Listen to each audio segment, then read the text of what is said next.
पर रुद्राक्ष स्तोत्र का फोटो कॉपी करवा के पढ़ सकते हैं या नहीं?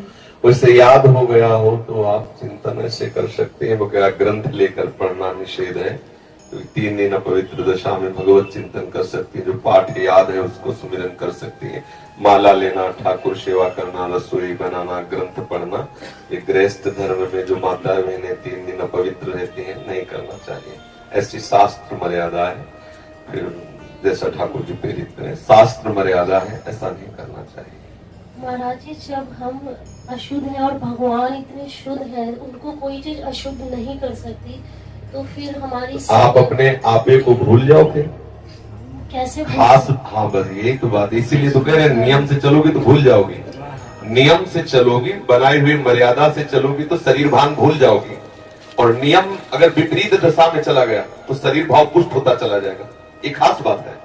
आप एक पत्नी व्रत ले, आप धर्म से चले तो आपको वैराग्य हो जाएगा, आपकी वासना नष्ट हो जाएगी।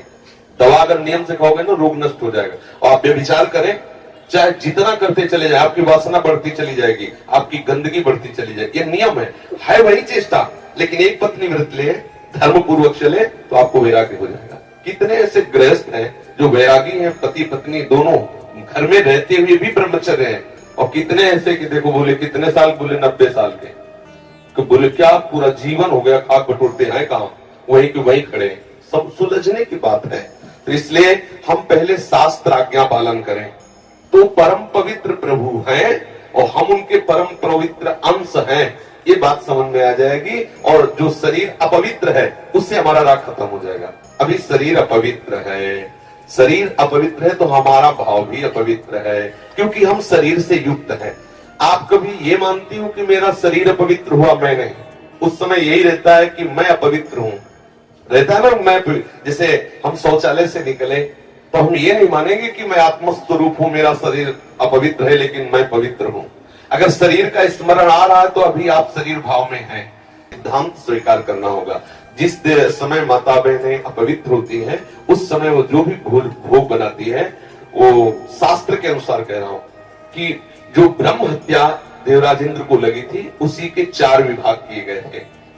पहला विभाग स्त्री को दिया गया था और उसके साथ वरदान भी दिया गया था कि उसी अवस्था के अंतर्गत वो जब सृजन क्रिया में जाएगी तो संतान उत्पत्ति की सामर्थ्य उसको प्राप्त हो जाएगी। पृथ्वी ऊषर भूमि, जो ऊषर भूमि है, ये वो ब्रह्म हत्या का एक भाग, उसको वरदान दिया गया था। चाहे जितना गड्ढा खोद दिया जाए अपने आप भर जाएगा समय पे।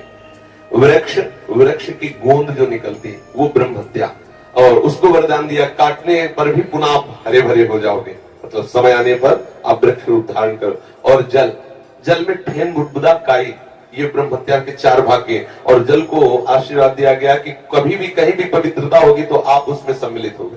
जल छिड़को, आचमन करो, जल के द्वारा पवित्रता। ऐसा 4 वरदान भी उनको अलग अलग दिए गए और उनके लिए विधान भी किया गया है। देवराज इंद्र को जब ब्रह्म हत्या लगी थी तो शास्त्र में मर्यादा चली आ रही है। अगर इसका हम पालन करेंगे तो शरीर से वैराग्य हो जाए। हम बता देते हैं, गृहस्थों को भी कह देते हैं कि आप मंत्र चिंतन भी कर सकते हैं, माला से नहीं, मंत्र चिंतन भी कर सकते हैं। स्नान किया, मंत्र चिंतन कर रहे हैं, भाई अंदर हमारे जो चिंतन हो रहा, शरीर ही तो अपवित्र है, बाहरी चेष्टा नहीं करेंगे। हम मानसिक ठाकुर सेवा भी कर सकते हैं, मानसिक पाठ भी कर सकते हैं। हमें चतुरासी जी याद है तो हम ग्रंथ नहीं छोड़ेंगे, ऐसे पद गायन करेंगे, नाम कीर्तन करेंगे, ये सब हो सकता है। लेकिन प्रकट में जो शरीर द्वारा चेष्टा होनी है तो फिर उस समय 3 दिनों तक ऐसा शास्त्री महापुरुषों का और संतों का आदेश है तो हमें वैसा पालन करना चाहिए।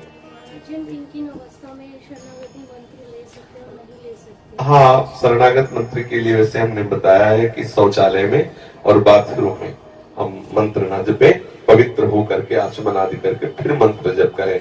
और जैसे हम अपवित्र दशा में जैसे ट्रेन आदि में यात्रा करते हैं, अब सोच गए उन्हीं कपड़ों से उन्हीं पास, फिर नाम जप करें, मंत्र जप न करें। मंत्र में थोड़ी पवित्रता की आवश्यकता है।